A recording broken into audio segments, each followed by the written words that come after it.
I'm not in. Hey guys, happy Friday. It's the TED Show. I'm Ted Bogert, and I've got some longtime friends on the show. Maxine Earhart with Maxine's on Shine, and Nicholas Oliveri with Bites and Bubbles and Restaurant and Allied Partnership of Central Florida. We have Monster Mash Ball. We want to talk about it. I've got the website going on across there, and of course, Maxine is in a mask. I'm so jealous. I did not think of that. I should have. Bad, Ted. But we're going to talk about entertainment today, and we're going to talk about what's going on. And so welcome to both of you. Hello. Thank you. Hey. All right. So, Maxine, I want everybody to stare at you, but I also want everybody to hear really fast from Nick. Give us a little background on why we're doing the Monster Mash Ball. Okay. So, Restaurant and Allied Partnership of Central Florida, RAPCF, is a nonprofit organization that was formed during the COVID-19 crisis to help local independent restaurants. So with that, we've come up with a charity event. There's Maxine.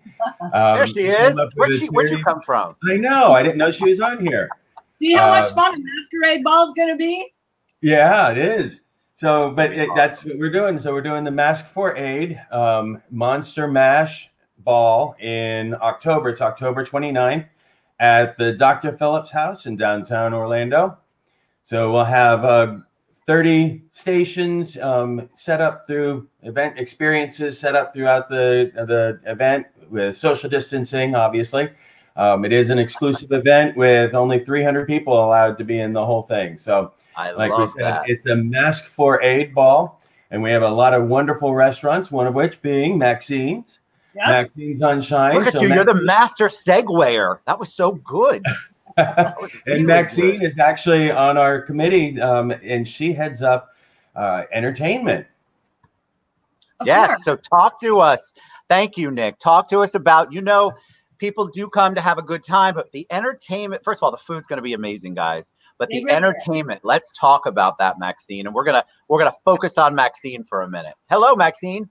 Hi, honey. How are you? Well, I'm good. How are you? We've been having live music at Maxine's for almost 9 years. It'll be our anniversary, the end of this October, for 9 years. And we love live music at Maxine. So I have so many musicians that I was able to call. Now, not everybody was available, but I have some smashing entertainers that will be arriving. I have the Man's Band, which already has a full set of, they did our Halloween show last year at Maxine's. They did 3 hours of spooky music, and they come dressed as the Addams Family. So that'll be a lot of fun. All my musicians are going to get dressed up. We have private areas. So like upstairs in the cigar bar area where the whiskey, I'll have a guitar player performing up there. Down in the gazebo area where all the restaurants and most of the people will be hanging out, I will have the Man's Band, and then I'm going to have the Bells, Yvonne and Logan. These are professional musicians. They have a lot of fun songs, a lot of old favorites. They'll be definitely playing those Monster Mash songs. And one thing I'd like to say, have you ever watched like the Jimmy Fallon show or Saturday Night Live, and then the entertainment comes on, and then you say to yourself, what? I know people better than that. That's what we've got coming for you. I love it. And that's the thing. It's going to be an experience, because for a lot of us, we haven't had lots of larger experiences because of COVID, and we've all been sequestered and quarantined.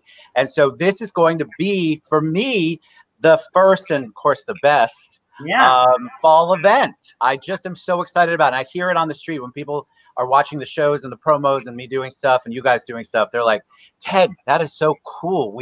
First of all, people don't know what to do for Halloween half the time. And now we're going to give them great food, amazing entertainment, and fun. And something else too is when you haven't been to like restaurants, we haven't done an event in a long time either. So we're kind of excited too. Because we're always sometimes we're spread too thin, and we're always worrying about our budget, and we're always trying to figure, oh my God, how can we afford this? Because for us, it's always marketing. We spend money hoping that when we go to these charity events that we care about, that people will remember to come to us. But so often when they're reaching in and grabbing their food, they'll be like, oh, honey, how was your trip to Africa? Oh, I love those shoes. And then they don't remember what restaurant was there. But having a restaurant fundraiser, hallelujah. This is like the first time ever. So you can just imagine the excitement from us restaurant owners. And we're really up in our game because we have not done this in a while. And there is a little situation with vendors right now because of the COVID, but we are all promising to really have a lot of great food there. Sometimes we have to spread ourselves too thin because we have to feed 1,000 people and we're trying to figure out how we can afford that. With 300 people, we got this. It's going to be good. Yeah, it's going to be 30 go ahead, Nick. I'm sorry, 30 experiences set up throughout the event. And like Maxine talked about, Up and Smoke, which is the cigar and whiskey station. And then we have Elevate down below, which is the wine room. It's the swirlery wine experience down there. So, and then the restaurant set up throughout the event. I also think that people want to find a way to help, because we all know that of all the restaurants, anything that's service oriented has suffered tremendously during COVID. Everybody's had to pivot and shift. And so it's so cool to see the restaurant community coming together, working together to help each other. Like, I always knew that that's how you all were, but I don't know that the rest of the world understood that. And there's a camaraderie there and a support system there that is just wonderful. And I love that we're coming together to do this as a community. What it is Fit Club. We all understand each other's pain. So we are actually a lot closer to each other than people realize, because Nick, was I not texting you at 2:30 in the morning last night? We were. And did I not say, this is my last text? And then you laughed and said, it's okay. So then I said, okay, I lied. Here's another text. But we're talking at 3 in the morning. Yeah. We do this. This is my last text. It's okay. Hold on. I got a question for you, Maxine. And then it went back for me, and then it kept on going. But and don't underestimate the fact we talk to each other about our Yelp reviews, too. I mean, I hate to bring that up right now, but that's Eddie's favorite. we work hard. We work so hard to please everybody. We're in the pleasing business. We're in the hospitality business. And so we take everything personally, and we do try hard, which is something I want you to keep in mind right now. Imagine the kind of party that a restaurant owner would throw for themselves. Now, some of my friends out there, hopefully who are watching, already know the kind of party I threw for myself. And you know, I had a lot of live music, but I also had a woman that we're having at the party. Her name is Pianta Bernardi. She paints on the bar live. And that's also going to be, she's going to be at the party too. So that's going to be a cool thing going on. We're not sure what she's going to paint yet. We're still in committee meeting about that one. I want to do something naked, because you know my restaurant, but everybody's telling me I have to be cool. Maybe not so much. I heard the word naked, I think. See, Nick? Come on. They want animals. I mean, it is a costume party though, so I don't know. I love that though, that you all, you know where the pain is, you know the pain points. And you are going to throw a party, because like Nick keeps saying, you both do, we're trying to create an experience. I love that word. I want people to really associate that with the event, that this isn't just a basic walk around. If you have not been to the Dr. Phillips house, it is an amazing venue right downtown, beautiful. And the space is absolutely gorgeous. Inside, outside, tons of outside. And there's just going to be so much going on, because the committee that I'm a member of, but I feel like my brain power is really hasn't been there physically lately, so I apologize. So I want to give them kudos for the amazing work that they're doing, really thinking this through and trying to make the most of the experience. Yeah, October 29th. If anybody's listening to this, by the way, I just want them to know, if you're asking yourself, October 29th, it starts, VIP starts at 5 o'clock. Then the general admission, which I think everybody should just be VIP, starts at 6 o'clock, party ends at 9. And then there's probably going to be, I mean, come on, we're restaurant owners. I have a feeling we're hanging out. We're at the Dr. Phillips. I think it's going to go late. If you have the sponsor VIP ticket, not only do you get the Up and Smoke, you get the experience, you get the swirlery experience in the Elevate below. But you also get to join the after party and hang out with us. And if you have never hung out with restaurateurs, you are missing. The musicians will all be hanging out too. Oh, the musicians too. That's the kind of party I throw.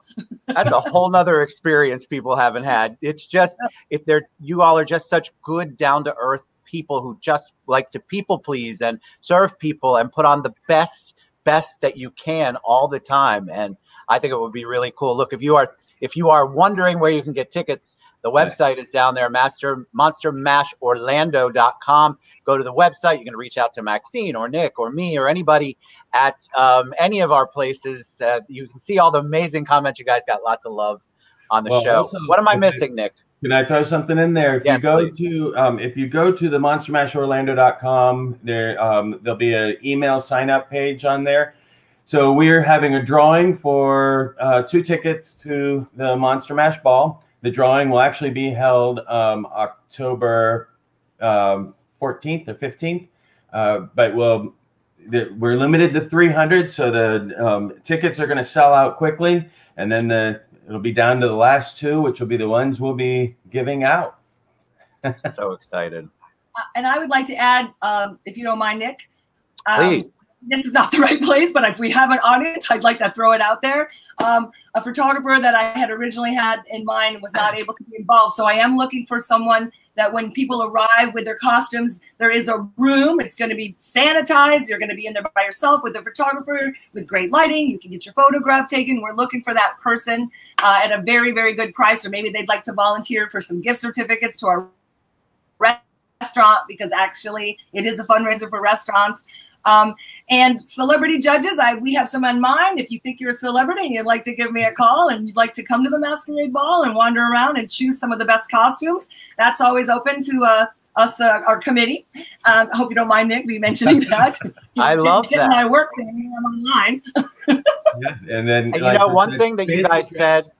Oh, sorry. One thing that you said on the committee, not being a restaurateur, that I think is so critical. Guys, all of us have reached out to restaurants in the past when we needed stuff donated, when can I just get a gift certificate for 2 for this fundraiser? Yes. And these restaurateurs, these very gracious people, would give and give and give and give. Trust me that you weren't the only one that day probably who went in and asked. So 15 to 20 requests a week is what we used to get. This is why we want to go back in. Let's support them, because that money, the funds that we raise, goes back to helping them try to overcome the challenges that they've had because of the pandemic. Our labor that also brought up another, keep employees working, but that also brings up another thing. Since there are only 300 tickets to the event, each restaurant will be creating an experience that will be on auction. We'll have the auction before the event, during the event, and running after the event. All the money so whatever Maxine's experience is, all that most of the money from that, minus costs, obviously, but the money goes to Maxine's then. So there's going to be some fantastic experiences that are available on the auction for people who can't make it to the event, and that'll be up on the rapcf.org and monstermashorlando.com site when we get the auction going, and then we'll have auction items, silent auction at the event itself. Now, you know, Ted, our chapel in the back room, that's going to be our Maxine experience, of which Kirt Earhart, aka the Juice Pimp, will be back there. It'll be a fine wine, dining, pairing, and lots of fun and laughter. That'll be a good one. But I really want to add one more thing. When Kirt and I first opened the restaurant, we were very nervous. And one of the first restaurants we went to was, Nick, remember when you guys had both those restaurants over in the sanctuary? Yeah. What were they called? Oh, Prickly Pear and Nick's Italian. We walked in and we're like, hi, we're Maxine and Kirt. We opened a restaurant. They just opened their arms to us. They're like, hey, okay, here we go. They gave us a tour of their kitchen. They started talking to us about the experiences they had. They welcomed us so quickly with their 20 plus years or more now of experience, because that was 9 years ago. And so I feel very comfortable as a restaurateur when they decided to have this program. Everybody was nervous because people are saying, is it going to be safe? Are we opening up ourselves for people to comment on us and saying we're being bad because we're choosing to do something at this time? But these guys know what they're doing. I trust Nick and Eddie. I really do. Amen to that. So we also go ahead. Well, we have a backup date. Heaven forbid we're not able to have it on October 29th. So to be able to continue with the Mask for Aid Ball theme and the Monster Mash, the backup date would be February 18th. So it would fall in line with Mardi Gras. Oh, I love that too. There's Maxine's Mask Parade. Mask Parade. All right, so Maxine Earhart, Maxine's on Shine, Nick Oliveri, Bites and Bubbles. If you all haven't tried either of those places, I can personally tell you the food and experience is amazing at each one. They are just as wonderful and welcoming as they are on the show, and they want you to enjoy yourself. Please, please frequent restaurants, go out. They need our support. And why not? Do you really, really, really want to do Uber again? We want you to go have an experience. Downtown Orlando is very supportive of buying local right now. Almost every customer that I have spoken to, that's the only restaurants they're going to. Nothing against the chain restaurants, because a lot of good local people work there and we want them to be successful. But hey, Bites and Bubbles, they're up the street from us, so we send people to each other's restaurant all the time. So come visit us. And we'll tell you more about the Monster Ball when you're actually sitting down and dining. You'll have our full attention. That's right. Wait. All right, October 29th, go to monstermashorlando.com, or you can check out everything else on rapcf.org. Yep. RAPCF. Boy, Ted. Woo. I haven't had enough of my coffee. And I want you guys to know how much we appreciate what you're doing. I think this is an amazing effort for the community, and I'm so excited to be a part of it. So thank you. Thank you. So All right, cheers. Cheers. Happy Friday. God, I'm the only one with the... Oh, there it is. All right. We love you guys. We'll talk to you later.